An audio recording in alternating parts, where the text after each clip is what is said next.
Good morning and welcome to episode 114. Adam, good morning, my friend. 114. 114. 114. How are you doing? I'm good. How are you? I've not seen you. Yes, I have. You saw me yesterday because I saw we were organising, hence why we're wearing headphones, people. Yes. More to come. More to come. But yeah, you've Shush, been quiet guest who's in the wings. Monday to Wednesday. I didn't see you. I've been doing more school videos in the rain. Was it muddy? Yeah, the school was great. It's a sixth form centre, absolutely brilliant. Really good sort of programme of stuff to capture. Yes. The only issue is trying to get the outside stuff at the moment, and it's just wet. No, it was snowing on the way in. Yeah, I noticed when I parked the car this morning, there was a red car with snow on top.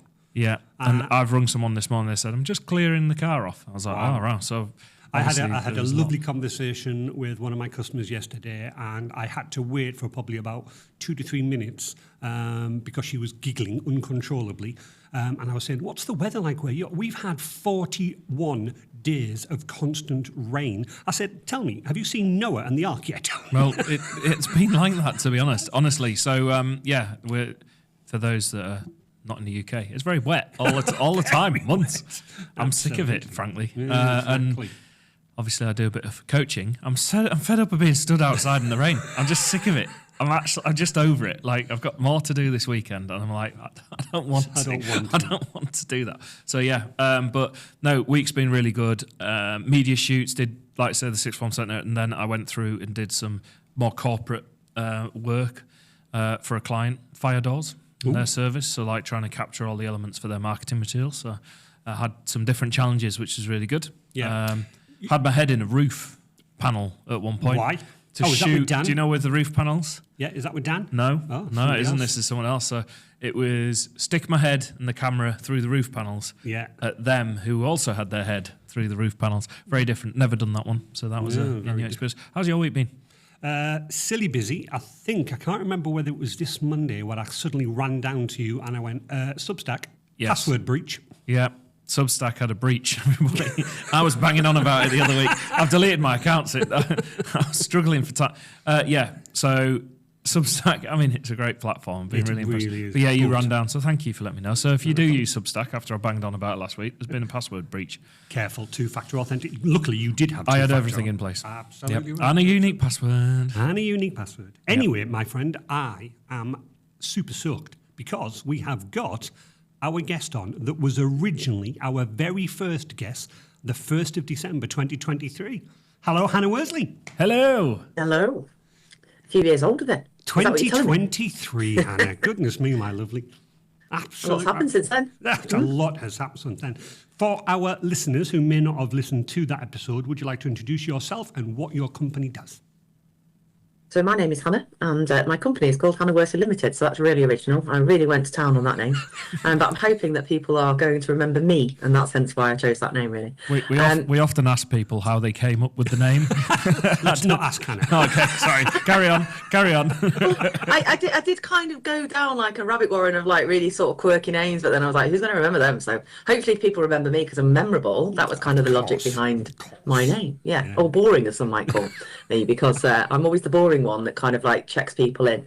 So on that ilk, I guess my hat's changed actually since I started my career. I guess my hat's changed, and I bring a lot of kind of operational and commercial background from retail and training and development and HR days, but these days tend to focus on operations, compliance, risk, all of those things that business owners really don't like to talk about. The really boring stuff. I think I bring some pragmatism to it though, right? That like it's all the boring stuff that business owners really aren't interested in doing. That's what I was getting. And because they're interested in kind of making money, making new products or whatever kind of their niche is, and actually going out to market and doing that. And I tend to be the one that asks the questions that maybe prevents them from doing what they want to do or slows them down a little bit. Not intentionally, but aimed at making sure that people stay safe, I guess, really. I remember as first guests go, I was like, that was a great conversation. And we were new to it, so you were very patient with us, I feel. But sort of, it was like turning over a rock. And you were coming out with all these gems. And I was like, it's brilliant. Because actually, it's very easy to focus on the good stuff that people do in business and the success. Everyone sees the success all the time. However, It's not really like that all the time when you're running a business and dealing with things, is it?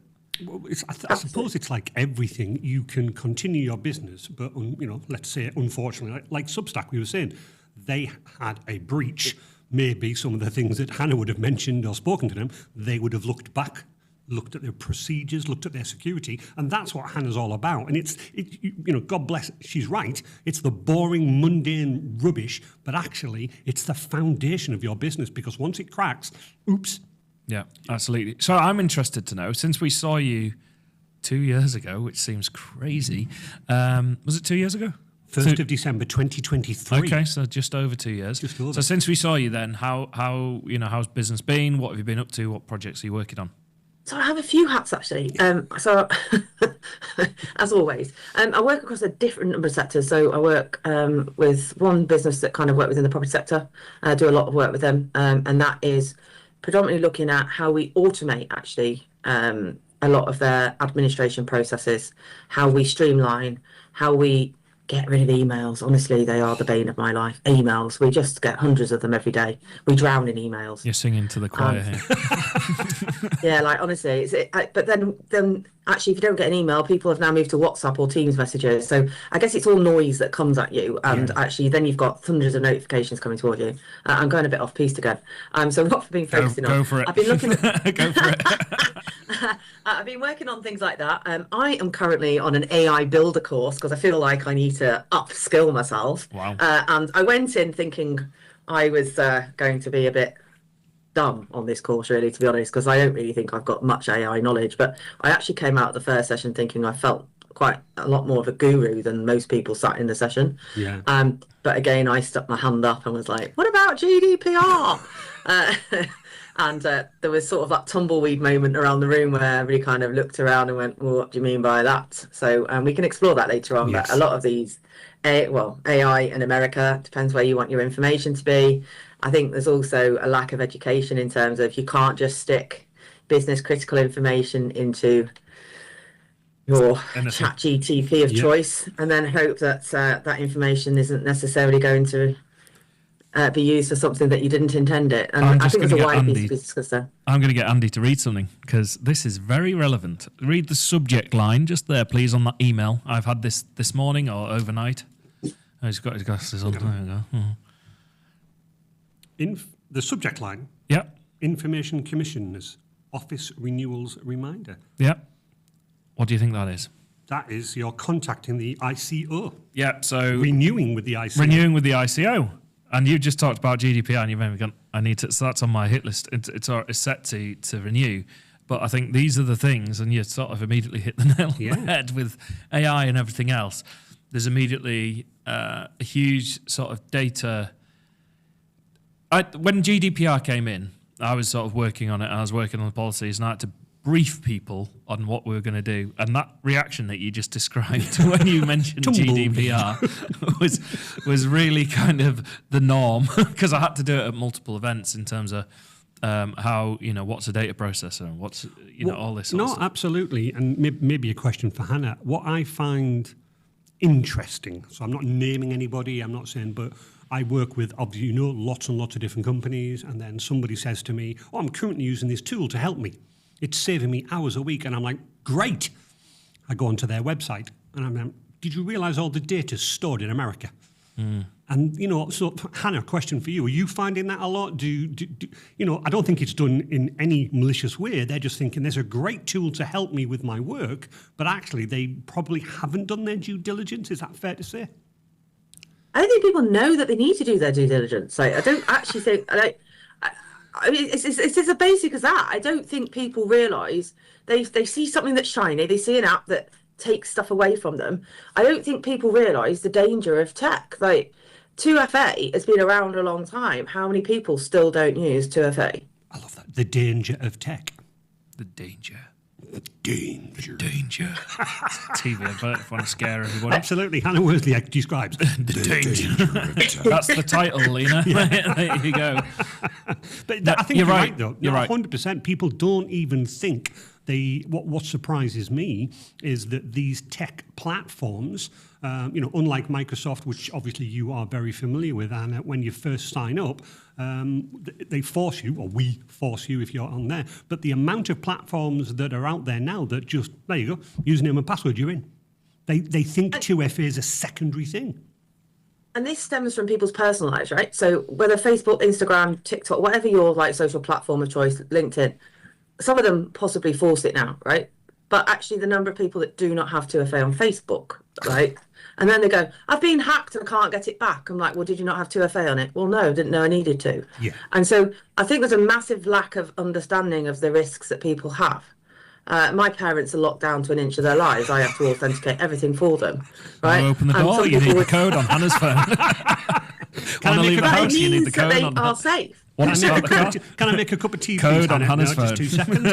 I will allow the plug to be switched on. I don't think it goes that far, but you're absolutely right. My father is locked down to within an inch of his life. He can't do anything without us, and quite rightly so. No, you need to have good practices in place. I think coming back to the where the data's stored, an example when I was going through the GDPR stuff was MailChimp. Okay, so they were American-based service. I haven't looked actually at the latest thing, partly because I'm not doing as much with MailChimp at the moment. But they created a framework, a US-UK framework that sort of GDP, that's supposed to work. They're agreeing to work towards the GDPR standards and this, that, and the other. And you all had to tailor make. And the problem is, I think with things like data and security, it can get quite heavy and also feels a bit scary.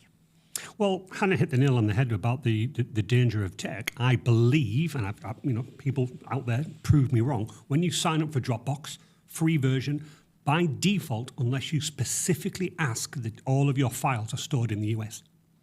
I mean, imagine how many companies out there are using Dropbox to store all of their financial information, and it's all stored in the US. But Hannah, why does that matter? Because you will get those people who just go, and so what? I was just about to ask you that question, so you stitched me up. Got ya. Well, I mean, the US have different data security measures in place than what we have in the UK, and some would argue that they're not as secure as or as safe as the data protection that we have within this country. So the US law basically overrides any UK privacy protection. So if it's held within a US data center and the US want it, then they can take that information and do with it as they see fit. Yeah. We have far higher levels of protection. The security certificates that are in place out there, and that's probably not the technical understanding of that, are far. I don't think they offer the same level of protection, is my personal belief. But I think it ultimately comes down to what businesses choose to put in their privacy policy or what they choose to put in their data protection policy, and they may well be one of the same. But if your privacy policy states that you hold all of your data in the UK and then you're suddenly logging into apps that are based in America, like you're already in breach of your privacy policy. And then depending on what you've got in place in terms of your contracts between you and your clients, you and your customers, again, you could be breaching that. So then actually, if you do have a data breach, you've got this policy and you've got this contract that states A and B, and then you've got actual practices that are X, Y, and Z, then you're already in trouble, aren't you? Without a leg to stand on, probably. I think it comes down to what kind of data you're probably putting into these types of systems. If you've got lots of customer data in there, lots of people identifier information, then that's probably not something you'd want to be storing out in America. If you've got some health data, you definitely don't want to be storing that out in America. I think if it's just information that's broad and not necessarily relatable to anybody, then you're probably okay. But I think it comes down to how risk averse you are. Andrew and I are probably, we had a conversation yesterday, didn't we, about, I guess it comes down to how risk averse you are. And I guess you can be bronze, silver, gold and platinum in terms of what you want to do with your data. And it's for you to decide what you want to do with that within your organisation. But actually the reality is, I personally wouldn't want my data held in America. If they have a breach, you're not going to necessarily know about it. And once people have got your data, what are they going to do with it? Well, exactly. But I think the main question that we probably had back in 2023, and it's the same question now, if I was of that ilk where, let's just say, Hannah, I go, and I don't care. So what? It will never happen. What are the implications? So your example, my policy says A, but actually I'm doing X, Y, and Z. My data is not where I said it was. What would actually happen theoretically? I know you don't, you're not a lawyer or anything like that, but if I did suffer a data breach and my customer data got out there, what potentially the ramifications? So, well, there's fines, aren't there? So we've already mentioned the ICO. So you're subject to a fine if you're found to be mishandling people's personal information, and that can be huge figures. I think it was, I don't have to double check it, it was about 1 or 3%. But if you've got a turnover of £100,000, like Ouch. 1 or 3% is quite a bit of money, right? Yeah. And let's face it, no business owner really wants to be paying out something for a breach. Like, nobody wants to be doing that. I think it depends how people feel about it. It's also reputational risk, isn't it? So I guess the big one, the UK GDPR basically means personal data must be protected from unauthorized access. That's the big thing, right? Yeah. So data in the UK has to be protected from unauthorized access. In the US, companies must provide the data if ordered to. So there's a big difference there, isn't there? Yeah. And then what the US choose to do with that data, who knows? So you can't basically comply by allowing data into both, can you? No. I guess if you choose to go into America, I guess that's okay. And if you're working in America and you're a global business, then you are obviously going to have data in those data centers. But it's about fines and reputational risk. Like Marks and Spencers, there's been some big data breaches this year, hasn't there? So you've got Marks and Spencers, you've got Jaguar Land Rover, you've got Co-op. There's the one we've talked about already this morning. People are now starting to be a bit more aware of this. But actually, most people don't seem to be too worried about the fact that their data is being breached. Most people now are probably jumping on the bandwagon of actually some form of insurance payout because their data has been breached. Yeah. I mean, every week I get something on my phone. Have you got a Marks and Spencer's bank card or a Sparks card? Or have you bought a car from Jaguar Land Rover? Like, what have they done with your data? So there's people out there now making money off the back of this. Yeah. And I guess Marks and Spencers and Jaguar Land Rover are probably going to come out of it all right. But actually, Marks and Spencers weren't able to do any online sales for a huge amount of time until they sorted that out. So could your business, if you were the Marks and Spencers and you had that data breach, could you cope without doing any sales for that length of time and still be trading as an organisation?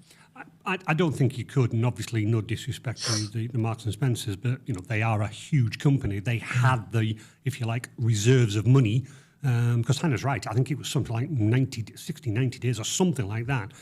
One point I do want to pick up on, though, Adam, bringing you back in. One of the things that Hannah said is, let's say that our rare book company, and that fictitious book company, if we did have a security data breach and you were our marketing manager, not only is that bad for me as in the company, us the company, but the reputation. I mean, how bad is that? Yeah, I mean, I think the reputational damage is kind of, it's bad, so it's never going to be good, but it's becoming more commonplace. So like you hear, a couple of high profile things there. So I think there's also a degree reputationally that people are kind of getting used to hearing breaches more, regretfully. Yeah. So there's a huge amount of work. I think the key thing is making sure that you endeavour in the first place to safeguard the data and work to those practices and principles and look at how you handle your data. But you're right. If you've got to turn around and say, tell your clients I've lost, your data, it can be an income. You said about Substack having that password breach. Yeah. Not an issue for me as much because it was a unique password for that account, 2FA. Like I've got other safeguards and practices in place. But the issue is when people then use that password and email address across multiple things. So it's never good reputationally. But I think also reputationally, it's good how you can respond. I think the problem is people never sort of value it until it happens in that sense. So absolutely. There's different levels as well. So people might be able to get to only certain information. So it could be, say, email addresses, but they didn't get to the financial information. We've heard of that happening before and things like this. And that's like, well, at least that was safeguarded. So the problem is it's all negative when it happens. However, there are ways and means that you can structure your services so you're always limiting that damage. And I think what's frustrating is, you said, "Oh, that's been breached." I was like, "Of course." Like it's kind of becoming sort of the norm, a normal sadly thing that we're going to have to come to grips with, and it is alarming because it is. it's becoming more and more commonplace.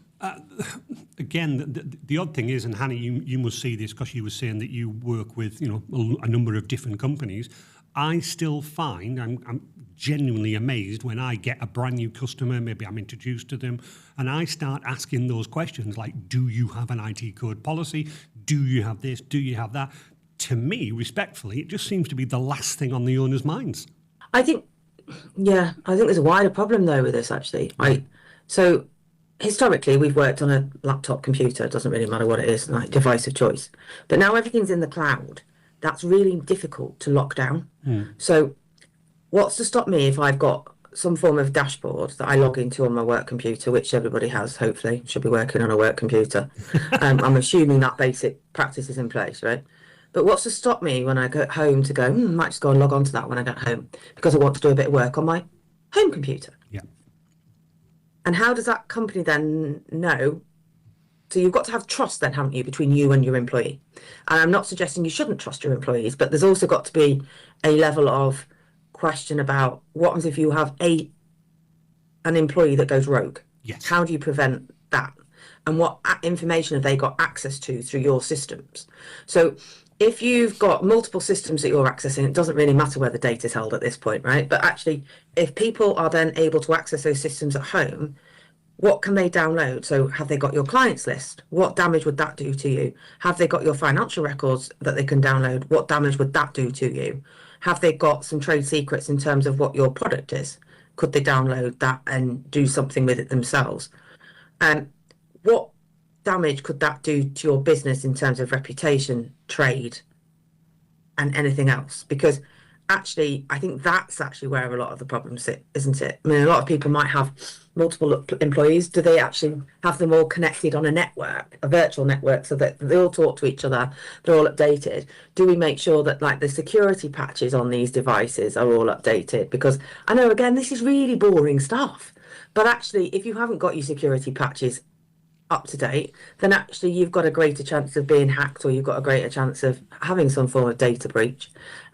So it's a whole layer of problems. Is it problems? I don't know. Yeah. It's like a layer of micro issues is maybe what I'll call it. Yeah. That you have to deal with, and the problem is on any one, it's not too arduous. But like say the device example and updates. Suddenly you've got 10 devices, updating one is easy. Yeah. Have we updated all 10? But it's all these safeguarding, and that's the problem. And I always laugh when me and Hannah talk because, we do get into this, but, oh, God, it's always about risk, and it's always about, we bring that, not fear, but we bring these questions to the people, and they are hard questions. They're difficult questions. Like, oh, you're making me write policies. I don't want to write a policy. I want to sell. That's what I'm good at. The problem is, as the business grows, you employ more people. That safeguarding that Hannah was talking about, and an example that I've got from about 2 or 3 years ago is company was growing. One of the people emailed the financial spreadsheet to their personal Gmail address, not maliciously in any way, but to work on over the weekend, and kept on working it. Then came back to the boss and went, hey, look, this is what I'm doing. And it's like, this is all fantastic. We then got involved, and I started running some security checks, and I'm going, excuse me, can I just ask, why are you emailing this from your work to your Gmail? Oh, I was working. Again, none of it was malicious, but I had to raise it and go, I'm really sorry, but that's a security breach. Is your Gmail account at home protected? Are you running it on an unsupported computer? The boss just went, oh, you do nothing but cause me headaches, Andy. But at the same time, and in the same breath, but thank you, right? Can we now block emailing? I think it's easy to look at it and go, whoa, this is way too much. Like a simple execution of what we did, for example, with you is we've got our Wi-Fi network, and then I've got a guest Wi-Fi network. So anyone that isn't working at the business connects to the guest one. Yep. Basically. So I know that only our devices are on there. Is that easy to execute? Yes. Does it require a bit of work? Yeah. Get an Andy. It's easier. Get an Andy. It's easier. There's those things that you can do, and that's a simple measure. So you know that the guest network is separate to your devices that are on your network, so you can But mitigate to be fair, though, Adam, and again, if we bring Hannah in, Hannah, that's what Adam's done. He's done a guest Wi-Fi, obviously for you and your businesses. When I'm involved, we've set up guest Wi-Fi. But do people actually know to do this, or is it just too much hassle for them? I don't think people realise that this is important stuff. It's a bit like when people go and work in Costa Coffee, they probably go and sit on the Costa Coffee, and probably shouldn't. Any coffee shop, shop is There choice, are right? other coffee shops available. You can go sit in all of them on their free public Wi-Fi. So yeah, and you're sitting on their free public Wi-Fi, and most people probably won't have a problem, right? But if there's somebody in there that's a hacker or an ethical hacker or somebody that's a bit rogue and wants to see what you're doing across that network, then they could cause you a lot of trouble. And actually, most of us have one of these days. So actually, the easy workaround for that is don't use the open source Wi-Fi, just connect to your mobile and use your own data package. But that costs money. Yep. So people don't want to do that. They want to go and use the open source public Wi-Fi. Yep. Now, if you're doing that just to scroll through Facebook or whatever, you're probably okay. Yeah. But if you're doing a transaction through an app to buy something, then your card details are on that network for people to go and have a nice little look at. Absolutely. But these things, though, it's the age-old adage, how do we make them aware for them to go, oh, my goodness me, I should be doing stuff. But as you quite rightly said, it means I have to stop doing what I'm good at. It means I have to stop growing the business. I have to spend time. I have to spend money. It's just too much faff. So, coming back to another point you made before, which was a policy. So having a policy is a great idea, but if you don't actually follow your policy, then it's a waste of time. So you can have the best policy in the world, but if you don't do anything with it, then it's pretty pointless. How do you do it? I think you've got to educate people. Right. And it's just... It's not scaremongering education, though, is it? It's just providing the education. Like I know that for this particular company that me and you work for, I regularly run cybersecurity training courses. Yep. And because it's just to make them aware. And I think it is still incredulous to this day that the other people on the forum, maybe, Andy off on one again, but then the new employees are all going, right, and make sure you don't use the same password for everything. And you can see people going, but it's easy to have the same password. Yeah. Michael McIntyre does a sketch on it. Yeah, password one. Yeah, password one, and then you needed a punctuation, exclamation mark, yeah. and then, it goes on like that. And then capital letter, we did the first capital letter. Yeah. That's a really good sketch. But everyone, it's a real narrative that everyone deals with. I think coming back to the education point and the free Wi-Fi, there are times where I've had no choice. Yes. I've had to connect, but I've got a VPN. Yep, absolutely. So a VPN creates a secure tunnel, but then the VPN companies have been in the news recently saying that they've been logging people's traffic data. And I'm like, how could you, I don't agree. I'm saying I don't agree, but I'm saying how could they not be tempted to see the traffic data that's going through their services? So then you've got another issue where it's, all right, you might be using a VPN, but you then channeling your data through some of these companies. So some of them have had a slap on the wrist for saying you're keeping logs of traffic and you shouldn't be. And that's that side of it. So it makes you really consider in terms of what you're transmitting and what you're sending, what you're doing. Mobile hotspot, that's my go-to if I am on the road. Yeah, but as Hannah said, it's setting it up, it's technology, sometimes it doesn't work, there's a cost, there's a data package. Yep, Signal. Signal is the thing that I've had, especially when you're in big buildings that are like a Faraday cage. You can't get that access in terms of getting the mobile network, So I'm always aware of that. That's where. But going back to Hannah's point, how do we make them aware? Is there a little package or something that you could just go, hello, new business owner, read that, and it's not trying to scaremonger you? How good's AI with that? If you said to AI, I wonder, how do you think, in your experience of those workshops, what sort of stuff have you been looking at? So this is app development. This is in my workshop. It's like it takes a whole new level, but it's introduced me to all sorts of apps that can do some really quite amazing stuff. But yeah, I mean, AI in principle, you could be asking AI about this stuff, whatever your AI. I mean, most people's. That's quite a broad statement. I'll start again. I think a lot of people use AI as a replacement for Google.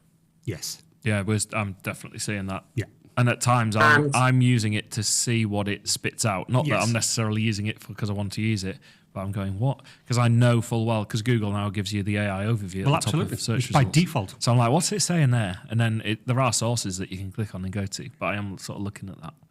And if you're using free ones, so ChatGTP is probably the one that most people associate to AI. It's not one I've ever used, actually, personally. No. It's just out there and free. Everybody just uses it. I hate to think what people ask it, to be honest. I mean, I suspect people load all sorts of things into it. I mean, there's lots of funny memes going around, aren't there? Apparently, the current one is that you can make your office you, so you can make your like alter ego on ChatGTP. But how much do you have to tell ChatGTP in order for it to create your alter ego of your work self? So you've probably got to tell them your name. You've probably got to tell them actually what you vaguely do within your role. You've probably got to tell them the company you work for and anything else that you probably want to add into there for it to create this like little meme of you. So already they know a little bit about you. Yeah. And any question that you ask that AI chat functionality will retain that and use it for any further questioning that you then ask it. So it doesn't forget it, it retains that. And then it uses that information for the next time you chat. But if it's not a lockdown app, with some form of privacy policy that you've kind of signed up to, what is it doing with that information in the wider world? Yeah. And how is that maybe being utilised? Yeah. So this is where people need to be really careful in terms of like company information they put in there, the types of things that they're asking it. You don't want to be too specific in terms of what you're putting in there unless it's within a controlled environment, I don't believe. But it comes back to this point, like some of the things we've been talking about this morning are quite basic things. And I think there's going to have to be some really steep learning curves within organizations in the next 12, 18 months, because AI is going to go at 1,000,000 miles an hour. And if we haven't got some of this basic stuff sorted out, then to me, that just blows my mind, because actually I think some organizations could be in some serious bother. No, exactly. What's interesting is that I've noticed we've got some software that does web filtering. And it's all based upon categories. So, gambling websites. Yeah. So, there's loads of them out there. They've categorized as gambling. We got a newsletter the other week saying there's been a new category added, AI. And I can now block all AI websites by going, click that button there. But that's in response to what Hannah was saying. Some of the larger companies are now going, you will not use AI at all. Only, for example, the Microsoft Copilot one, because it's encased in your tenancy, it respects your privacy laws. But Hannah's right. How many people have just gone to ChatGPT and gone, ooh, let's create this funny meme of me. Hi, I'm Andy.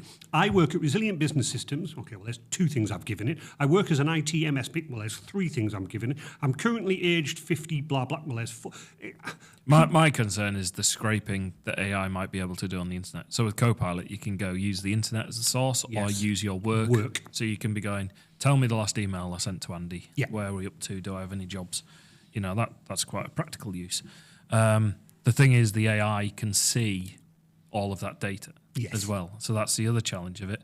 The other side of it as well is, like you're saying, you're going outwardly to another AI provider that isn't in your tenancy, as it were, and you're just putting in. But I've had someone send me an AI image of me, sort of thing, and it's like, you do just wonder. But then I think from a research standpoint, we're recording this podcast.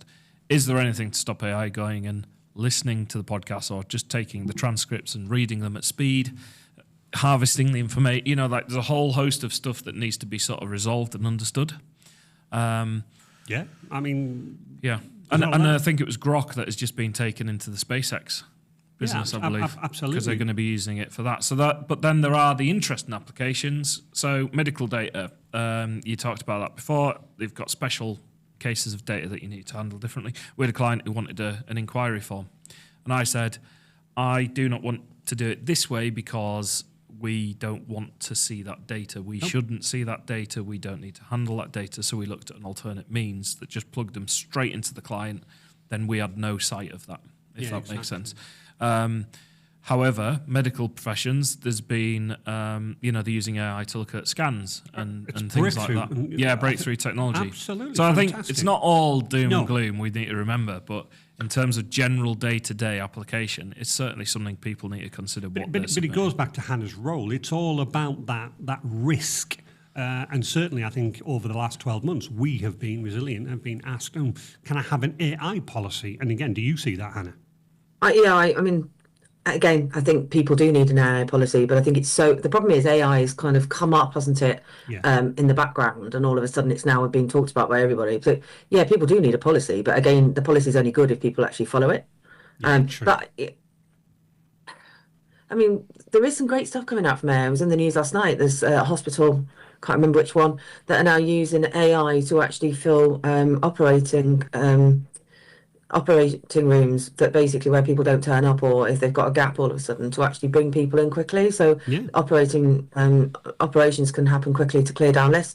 Excellent use of AI. So there's many positives for this. I think, it can save you time. It can help you draft letters that are maybe a bit more articulate or a bit more to the point. So again, there's some great uses of some really basic stuff. I think it can be used to automate people's processes.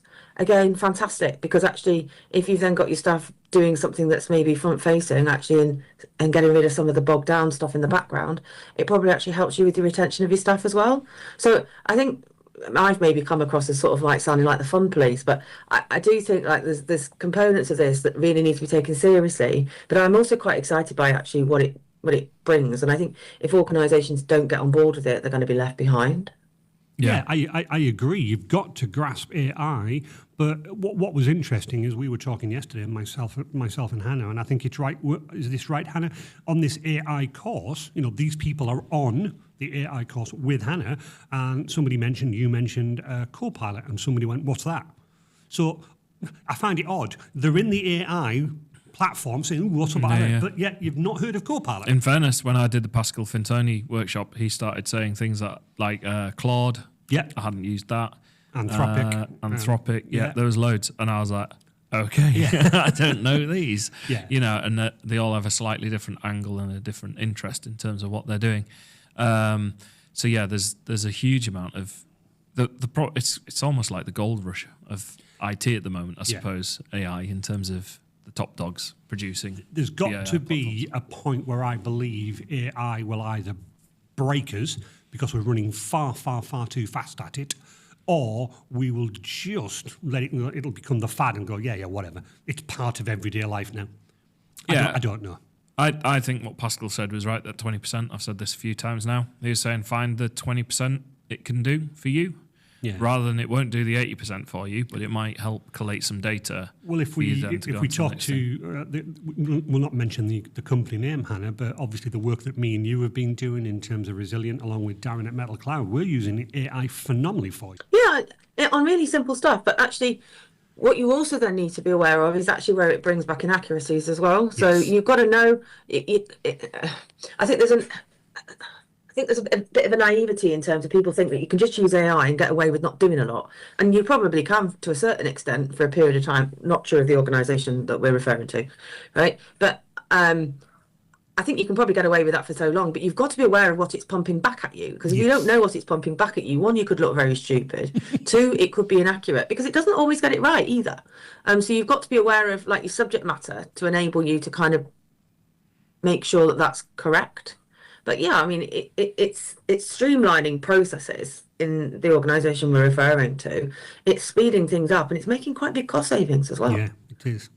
So it's really quite clever in terms of that. And oddly enough, again, without giving the game away, remember the chat that we said it was either last week or the week before, Adam, where you were saying what our company's finding is the biggest faff, the biggest issue. And it is in terms of the work we're doing for Hannah. We are pulling data from disparate systems because it's stored in disparate systems. And prior to us, that person was going, right, I'll just grab that information. I'll go to this and grab that. I'll go to here and grab that. I'll go to here and grab that. We've created a portal that uses AI and goes, well, I'll get that, and that for you. And yes, oddly enough, we're having to put a lot of, hang on a minute, that's not right. But we're doing that automatically. But absolutely, the time saving must be in the region of about 70 to 80%. It's incredible. It's not just AI though. It's also bringing in APIs and information from other platforms as well. Absolutely, that's a very good point to make. But even so, bringing that data and disparate information is really quite powerful. And I think that's where all of my customers need to start looking at.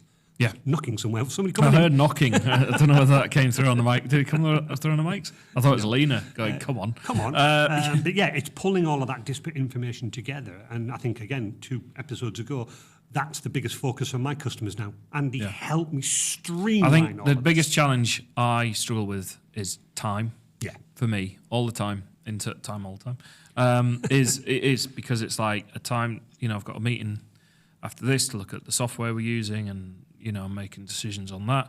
That takes time. I've been working on the accounts. That takes time. I've been taking photographs. That takes time. I've got to edit the photographs today. You find that when you're juggling it, and it's the same for the team. Alina's got this to edit. She's got school videos that we shot the other day. There's a whole amount of stuff, and Adam's churning out content. I was just sat in here. As you speak, like time is a massive. It's the biggest resource and it's probably the most valuable resource you have, I think. And then it's also the thing that is hardest to manage. So like AI can help you do that and pull those things. But I think the first step is actually dedicating some time to stop kind of the treadmill and go, right, how am I going to implement this system? So whether it was, sort of data policies, securities, how are we looking at data? How are we managing our data? How are we locking down our systems? It's a kind of do it once, do it well, and then you can work with it for a bit, and then you can go back and review it. And the second time won't take anywhere near as much time. Correct. Because you can do that. So I think it's maybe just a call to people that are doing, and this doesn't matter if you're not running your own business. You could be just at work, and the treadmill just gallops along, and you need to sort of stop it in order to actually make more progress, I think, sometimes. So I'm a big believer in trying to go, I'm going to stop just galloping along for a second, turn all the notifications off, and I'm just going to work on this one thing and try and get that right. Because I think the biggest problem is we've got AI, we've got, we're being told that AI is going to replace marketing, and AI is going to do this, and AI is going to do that, and it's like, yes, it can help you produce content if you wished it to. Yes, you can help it produce a plan, but a person could do that too. Obviously, they might do it in a more personal approach and this, that, and the other. So you need to really stop and take a moment to look at that. And equally, it's not about replacing the person, I'd say. It's like what Hannah said, that person could then focus on some of the other bigger jobs that require more time, perhaps. Yeah, well, that's exactly what we're doing for this company. We've managed to be able to give these other people additional time to work on other areas of the business. So, in terms of not only the risk of what you do, Hannah, but also we obviously this episode is leaning heavily again towards the AI. What do you feel as though some of the companies that you worked with back in 2023, how are they embracing AI? But also companies that you may have come across yesterday, last week, that are basically on the first rung of the ladder. How should they be looking at their AI, along with all of the risk data breaching policies, GDPR, etc.? How much more difficult is it? I would say most people are probably at the early stages with this. I would say most. But I think there's a very simple approach to this, which is, what is the problem that you're trying to fix? What problem have you got? And why is that a problem? So once you know what the problem is, it needs problems. Like, where do I start? You'll set and there might be multiple problems. Yeah. There may well be multiple problems, right? Yeah. But what are the problems? What are the sticking points? What are the barriers? So we've talked about time. But what is the problem within your organization? So email's the problem within your organization. Is human error the problem within, what activity is it you're trying to do? Have you still got paper records? The number of organisations that are still on paper that aren't even digital blows my mind. I nearly walk straight back out the door when I see paper record. It makes me shudder. I had website amends handed to me in a ring binder, and they'd correct the text in handwriting. I was like, I now need to write all this out. I know it's fine. I get it, and I was like, oh no. I sent you all, because normally what I do is send it in a Word doc, and then we can work on that document and agree the document. Yeah, that was printed out and red penned. So then I had to go through and write. I was like, I'll just type it out. I'll have to. But then that leaves an element of human error. Yeah. So what I had to do is put an extra proofing stage in there where we came back and proved it and make sure I got two pairs of eyes on it, not just my pair of eyes, and things like that. Paper. So for me, I think that's the starting point for this is, what is your problem? Why is that a problem? And just keep getting down to what that problem causes, and is it linked to any other problems you've got, and then how can we then target trying to ease that for people? And so I think that's how we probably challenge each other, Andrew, when we're working together. What is the problem and how are we trying to fix it? Okay, so you can either go from A to B, or you can go to A, B, C, D, E, F, and G to get to wherever you're trying to do. But I think it's about understanding what your problem is, and then asking the questions around that. What does that look like? Why do you want to get rid of that problem? Is that to free up more time? Is that to drive sales? Or the other question is what's your ultimate goal? So in terms of what are your priorities for this year?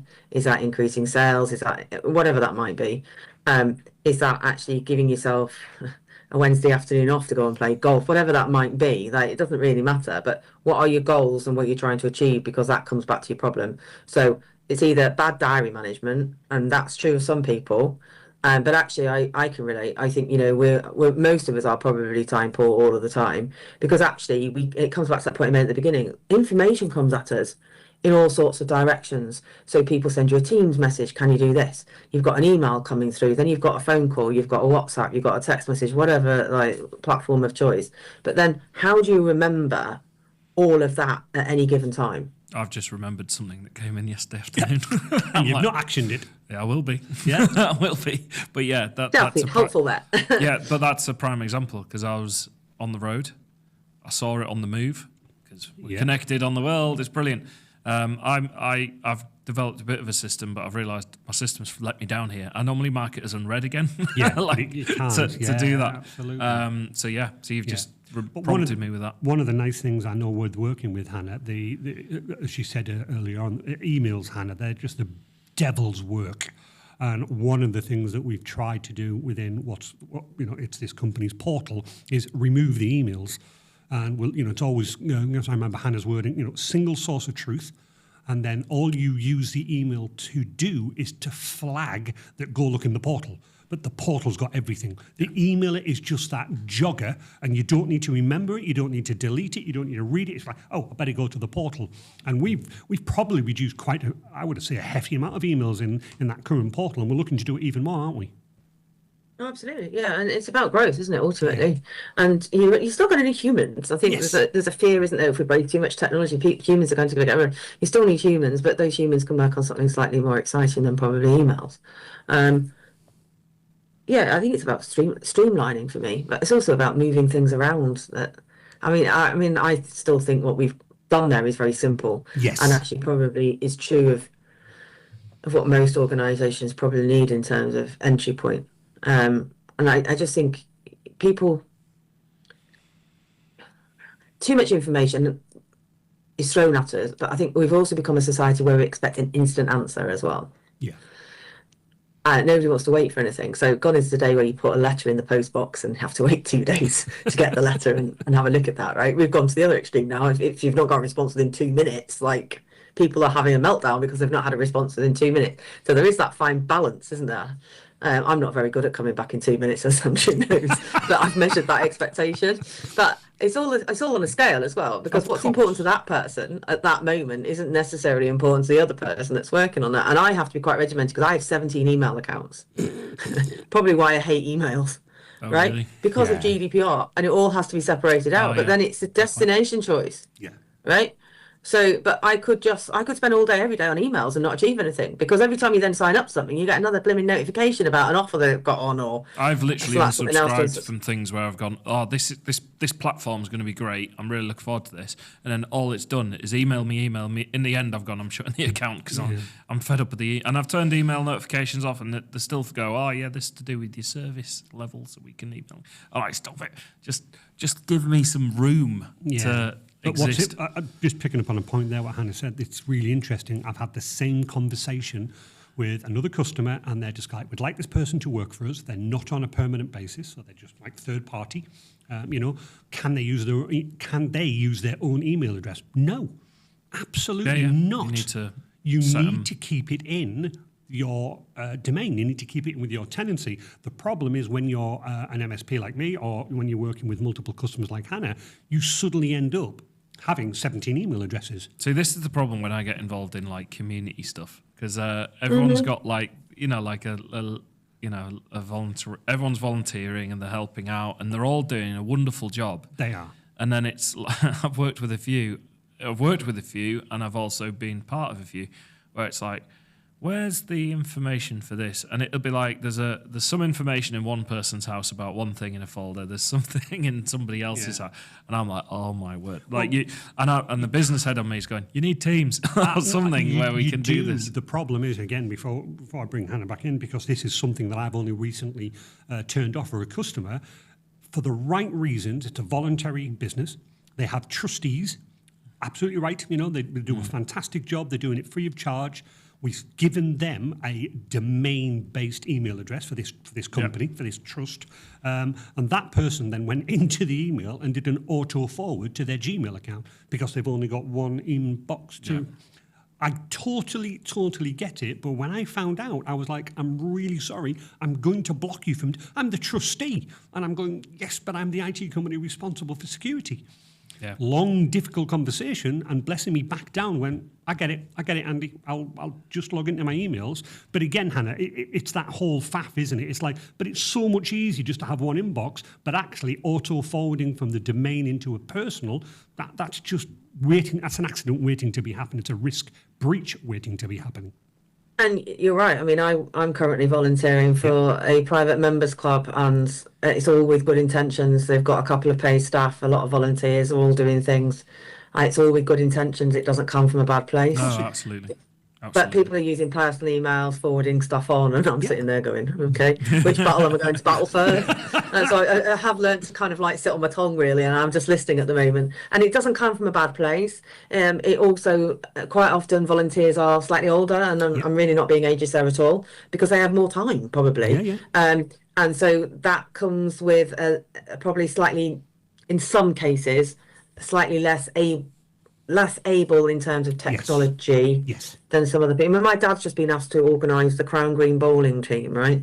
So I laughed and went, "How are you going to do the communication on that?" He went, "Well, it's all through WhatsApp." I said, "But you don't even respond to the family WhatsApp, let alone that's organising a team." So he's got a very steep learning curve. Don't get me started on WhatsApp groups, by the way. Don't get me started on WhatsApp. Devil's work. They are great, and also not. No, I'm right there with you. Yes, communities are now another thing that's coming through on those. So, I mean, there's information coming at us from all directions, isn't there? I think is ultimately what I'm trying to say. And I think you've got to have a strategy in terms of how you want to approach this, and then factor in the risks to that. And then, I guess, depends on the type of information you've got in your organisation. Depends on how risk averse you want to be. I'm always going to be an advocate for gold and platinum standard, because why would you not? But I also know that there's costs associated to that as well. So it's a bit like health and safety, isn't it? That's the other area that people really hate because it's really unexciting. But again, really important to get right. Because if you don't get that right and you have an accident at work, you've got a big RIDDOR issue right up your sleeve. Yeah, you got that. And the individual got hurt. Yes, yeah. And reputational risk around that. Yeah, absolutely. So, well, that reputational risk, oddly enough, Michelle, she will not buy from Marks and Spencer's. It's only one person, but how many other people have gone, nope, I ain't trusting them again? How many people have gone, I'm not buying a Jaguar car anymore? You know, it's some all people about do that. Where was I? Oh, sixth form video. So I was filming the sixth form the other day, and I was in the same build. I was there 2 months ago, and one of the students in particular, I remembered it, and I said, "Do you know you were sat in exactly the same seat 2 months ago?" And he was like, "Was I?" It was like, and he's like, "Yeah, well, I either sit here or there," sort of thing. And like, clearly, it's about habits, isn't it, in terms of that? So I said, "Do you realise you were sat there 2 months ago?" He goes, "I was probably wearing the same clothes as well, like you were, because I got it on camera." But we are creatures of habit. So when a habit breaks or reputation happens, you will stop using that trusted brand potentially if it was, in that instance. But I think what I suppose me and Hannah of that same ilk. I'm obviously, in terms of my IT security, when you very kindly came down and said, "Can you help me with the IT?" I cause frustration, and you must get this as well, Hannah. I'll implement two-factor, I'll implement keep password manager, I'll do this. It's all risk averse, but it's all like, you're making me spend money, Andy. But it's all for the right reasons, and it's all about that risk, because once you lose that trust, and how do you get any business to think about that? Because as Hannah said, it's painful, it's costly, I just want to concentrate on growing my business. I want to do well. I don't want to have all of these issues. But from my point of view, and I hope from anybody's point of view, and certainly from your point of view, Hannah, if you don't have those things in place, I genuinely feel you are running the business at a risk. Yeah, and actually, I think cost is one element of this, but actually, I think it's more about the pain point it causes the individual. That's the biggest one. Yeah. It slows people down until they understand it. It prevents them from doing things the way they've always done them. And I'm a bit guilty of this. I hate working out of SharePoint. I like my yellow folders on my computer that have to sync. And it causes me some... Adam, I've tried. It's a pointless discussion. It's the look you just gave me. So we all have our ways of working, like New Outlook. I mean, I'm persevering with it, right? It's like torture therapy.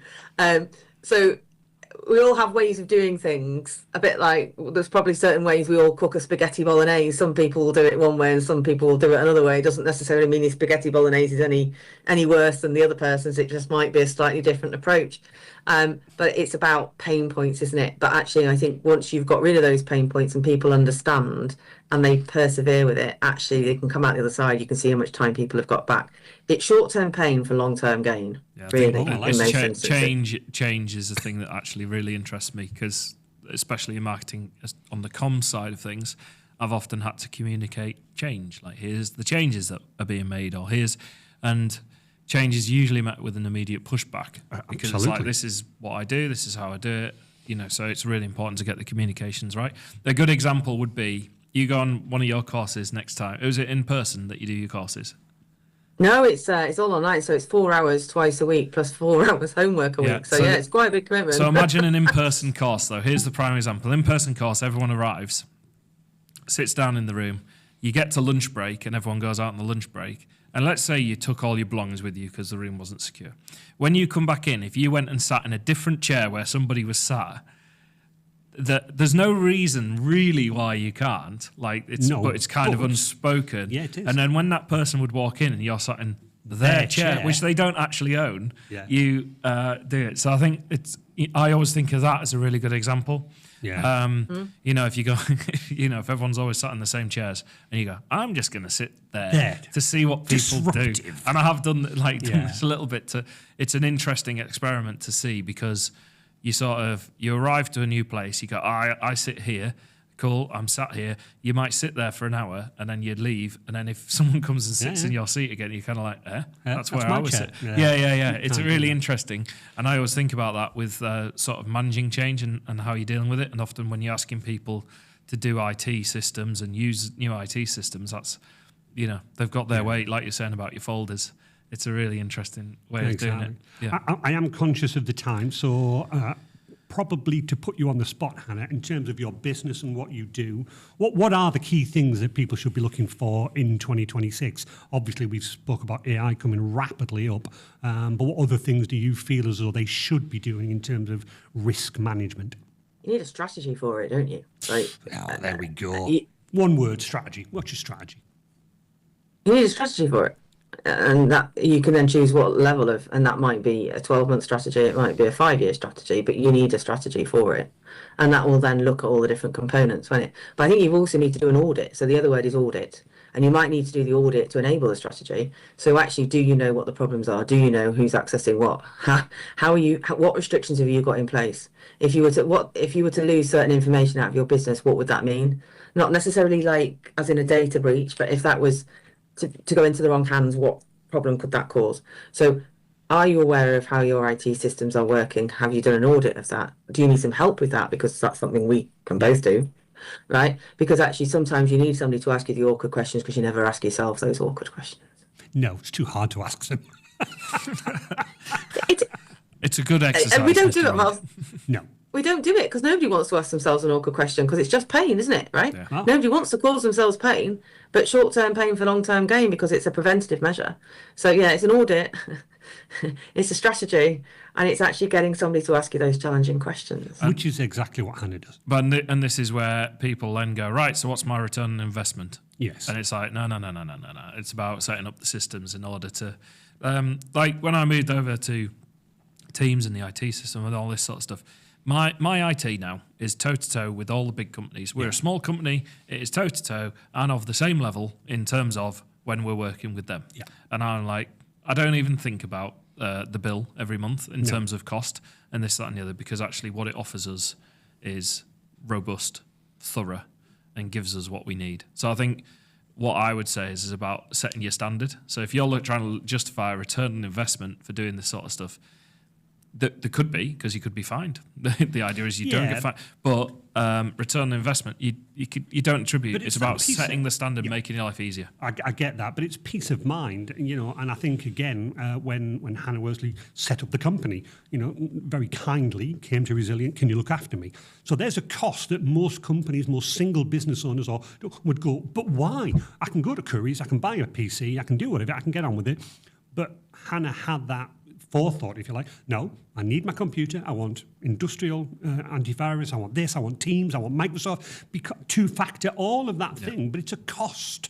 But actually, I think without that, it depends, doesn't it? You go to a customer and they start working in Teams and stuff like that. You go to a supplier, and they send it from a Gmail account. I'm going to go, And the other example is when you're bidding for work, none of the processes or systems that we use have ever been like outshone by the client. No, they've been like level to if they are using the same stuff basically, or we've been more advanced in our workflow and processes, and that only speaks quality. It does. When you're working with clients. At the end of the day. Absolutely. So, Hannah, if people do want to have you ask those awkward questions. I tell you what, I want Hannah to ask me really awkward questions. It's going to cause me pain. It can be more fun than it sounds, Andrew. I was getting at that. You stole my thunder. But actually, it is fun, and it actually works better for the interest of the computer, of the consumer, for the business as well. I remember when you said, Adam, probably about 2 years ago, came back very excited that you said, Hubspoke, with respect, small business, you were working with a very, very large business, and that business said, oh, well, if possible, can we set up a team? And you went, yep, I work on Teams.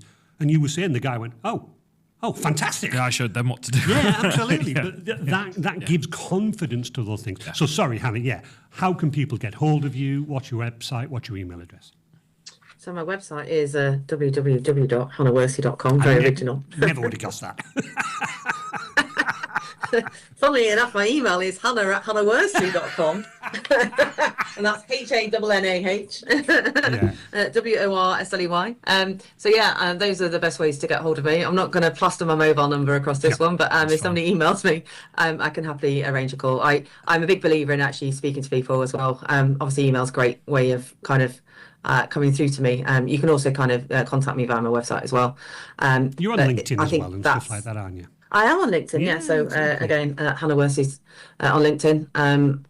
If you're already following Mr. Reed, you will find me via his profile anyway. Absolutely. But yeah, through the powers of connection. No, exactly. So thank you so much for that. So back in 2023, you had our very first guest. Now you are our 114th guest. So not too bad at all. So as always, we end the question. What are you doing for the weekend, Hannah? I'm going to York actually, but we haven't got any snow in Manchester. So I don't. You two mentioned snow before. There's snow in here. Yeah, the A66 was shut this morning. Yeah, exactly. So that could be interesting. So I'm going to a masquerade ball actually in York. Very nice. Very nice. And probably recovering all day Sunday. Very nice. Very nice. The dog is off to see Granny. So yeah, that is my weekend. How about yourselves? Adam? I am going to Edinburgh to watch Six Nations. Wow, how cool is that? I will be there. I'm hoping it'll be warm in Edinburgh. I'm fed up. No, it won't. I just said it. Earlier on I said I'm fed up of standing outside and in the cold, and I'm going to go and stand outside in the cold. Yeah, exactly. But I am, extremely excited to go and watch. And just like England, Hannah, you'll Scotland. be covering Sunday? Probably. I'll be all right. I'm going to go steady. Yeah, get steady. away. I'm just really, really looking forward to it. So, that's me. Obviously, what about because I follow rugby, what's happening at Murrayfield? Six Nations, Calcutta Cup, England, Scotland. Big game. And big game, Scotland lost to Italy, and Scotland take great pleasure in beating England at Murrayfield. So we're not sure what we're going to get tomorrow. So it'll be exciting, though. Yeah, I mean, the England team are in good shape. So fingers crossed. So, a bit of that for me. What are you doing? Sadly, working all day tomorrow. No, you just got to catch up. It's It's pretty sad. We've got a You've lot been of doing work. some nice things, though. You have. I have been building my gaming arcade machine.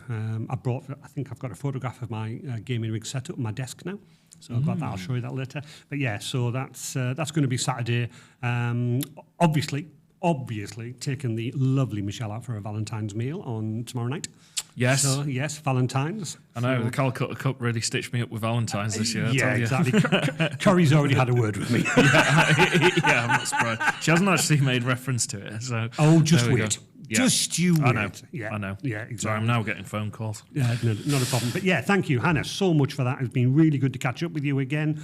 Hopefully you'll have a nice weekend at the Masquerade Ball. And as for me, goodbye from me. And goodbye from me. And thank you so much, Hannah. It's been lovely to have you back. You're the first repeat guest, I believe. Yes, welcome back. Ooh, don't knock that. Welcome back. And thank you for having me back. I look forward to coming again. Make sure you check out Hannah's details in the description. Yeah, thank you very much indeed. Bye, everybody. Bye.